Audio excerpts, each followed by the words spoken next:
For decades, the United States was not just the biggest player in NATO. It was NATO. That is not even an exaggeration. When people heard the word NATO, what they often really meant was American military power with a European guest list. The tanks were American. The carriers were American. The nuclear umbrella was American.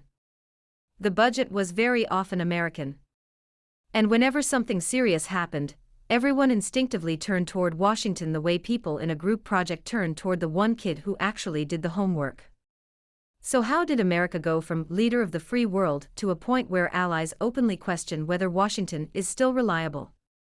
Well, the funny thing is, this did not begin with one speech, one president, or one crisis. It happened the way trust usually collapses in human relationships. Slowly. Repeatedly. And with many passive-aggressive comments. Donald Trump's complaint about NATO is actually a perfect window into why this leadership erosion has accelerated.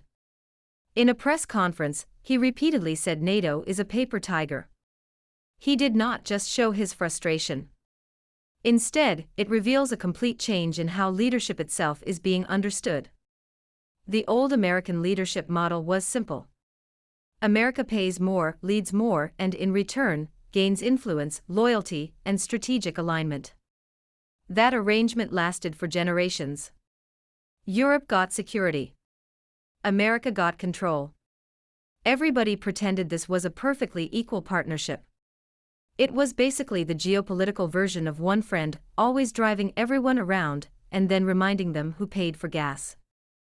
At first, everyone tolerated it because the threat environment made sense. The Soviet Union was huge. The Cold War was real.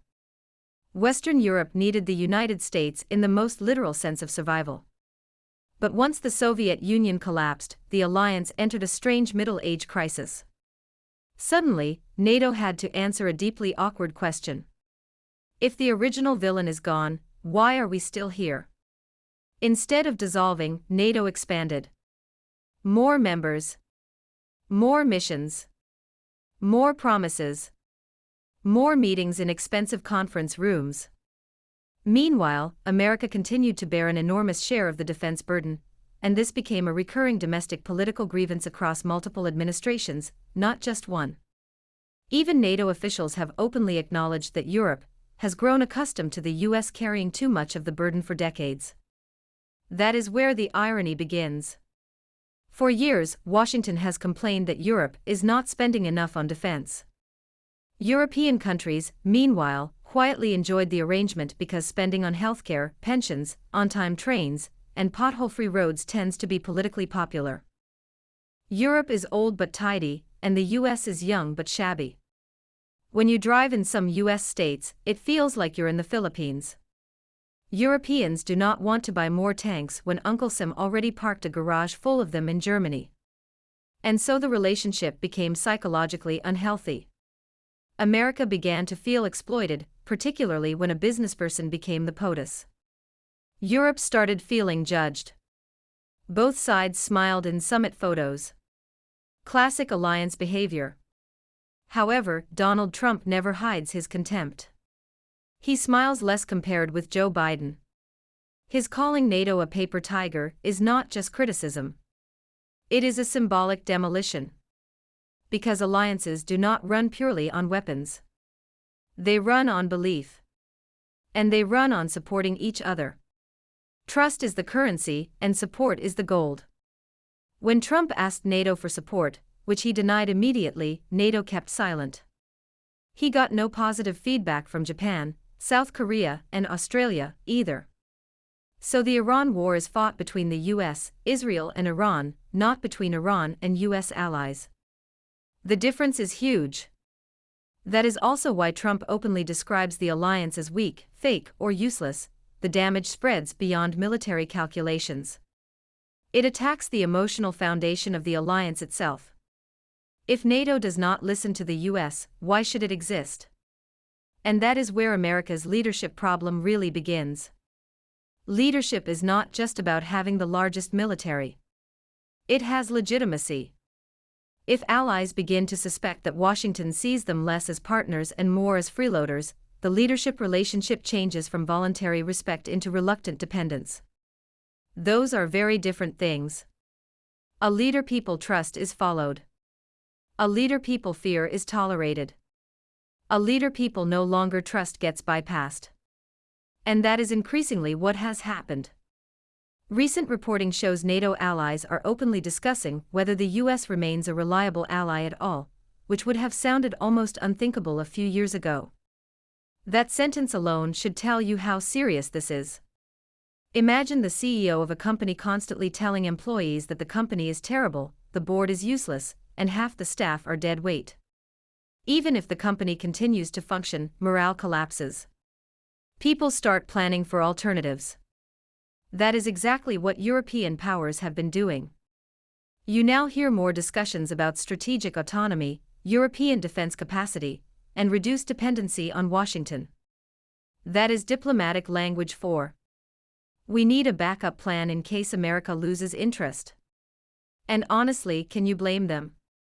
From their perspective, American policy has started to feel like a roller coaster built by committee. One administration says alliances are sacred. The next says they are a bad deal. The next step partially repairs the relationship. Then the next threatens to leave again. At some point, allies stop asking what America says. They start asking which America they are dealing with this year. That uncertainty is poison for leadership. Because the whole point of alliances is predictability. If Article 5 protection starts to feel conditional on who had a good morning in Washington, the credibility of deterrence weakens. And deterrence is largely psychological. The enemy must believe America will show up. The allies must believe America will show up. If either side starts doubting that, leadership erodes. This time in Iran, NATO does not stand behind Trump. Next time, in another place, Trump will refuse to support NATO. He may even undermine it, say, by seizing Greenland, whether NATO is happy about it or not. The irony here is almost comedic. For decades, American leaders complained that allies were too dependent. Now that allies are moving toward greater independence, Washington risks losing the very influence it once had through that dependency. It is the classic careful what you wish for moment in foreign policy. You wanted Europe to stand on its own feet. Now Europe is trying to do exactly that. NATO used its own brain and said no to Trump out of its own mouth. That is 100% independence. The problem is that it may not keep asking America for permission before doing anything next. This shift is already visible in NATO discussions on Europe, with a greater emphasis on conventional defense. Now, let us add some flavor, because honestly, this whole situation almost writes itself. America spent 70 years building the most successful military alliance in modern history. Then it started talking about that alliance the way a frustrated teenager talks about their family during an argument. Nobody helps me. I pay for everything. You all use me. You can almost hear the door slam. The problem is that allies hear that, too. And allies have memories. People often forget that NATO invoked Article 5 for the United States after the September 11 terrorist attacks. That was the first and only time in history that the alliance's mutual defense clause was triggered. It was done for America.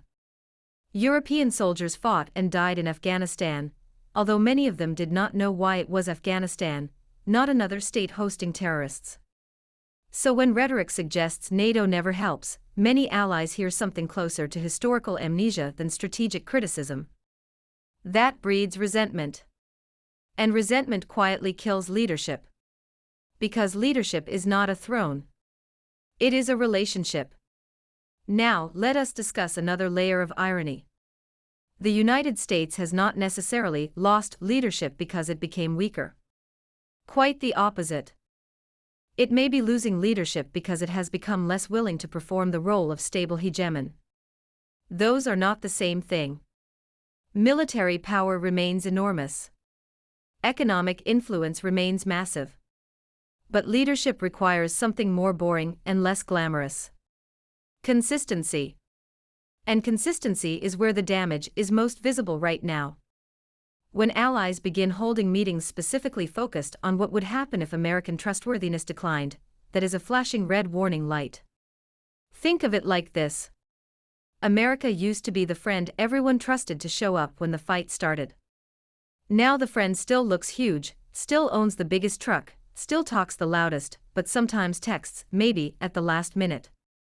Like in 2016, in the South China Sea, when the Philippines needed America's supercarriers the most, the US decided to withdraw their warships to the east of the Philippines to deter the Chinese Navy on a different battlefield.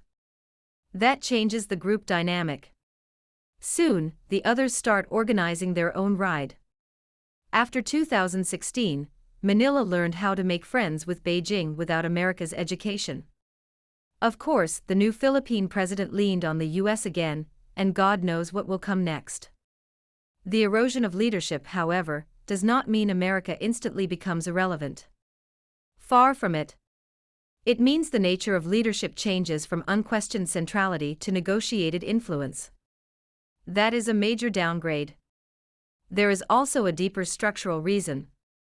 The world is no longer unipolar in the way it was after the Cold War.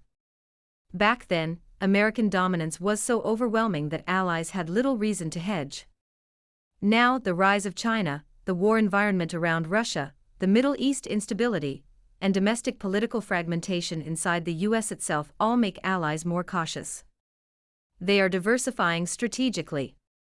In plain English, they no longer want all their eggs in one American basket. And here comes the funniest irony of all. For years, American politicians told allies to spend more on defense. Now they are doing it. But instead of strengthening America's leadership, it may gradually dilute it.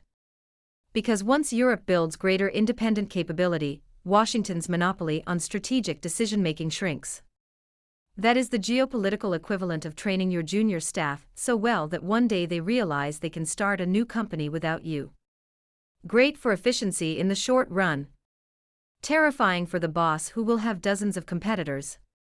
Donald Trump's dismissive tone toward allies like Japan, South Korea, Australia, and NATO partners also reflects another issue. Leadership through public humiliation rarely ages well. Private burden-sharing disputes are normal. Publicly framing allies as useless often pushes them toward emotional and strategic distance. Nobody likes being treated as a security dependent who also gets insulted in front of the room. Even close allies can begin asking, are we partners or just rented support staff? Once that question enters the room, leadership starts leaking. Slowly at first. Then all at once. That is why trust, not firepower, is the central issue. The United States still has the planes, ships, missiles, satellites, and logistics network. But alliances are built on confidence. Once allies start contingency planning around American unreliability, the symbolic center of the alliance shifts. And symbols matter in geopolitics far more than people think. Flags, summits, joint statements, mutual assurances. These things are not decorative. They are the glue. And glue, unfortunately, dissolves quickly when soaked in public contempt. So has America completely lost leadership in NATO? No.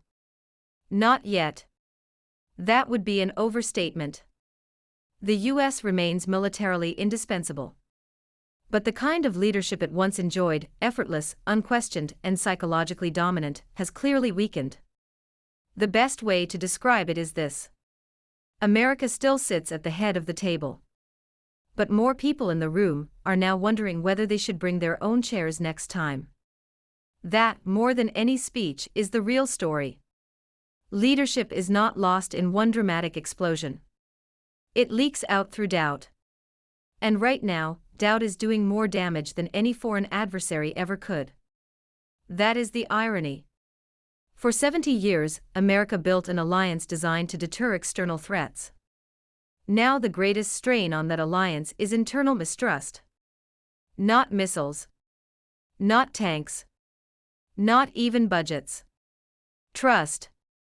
And once trust starts cracking, even the strongest alliance can begin sounding less like a choir and more like a family group chat after Thanksgiving dinner.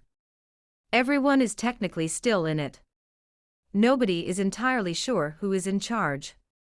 And everyone is quietly making alternative plans. That is how leadership fades. Not with defeat. With uncertainty instead.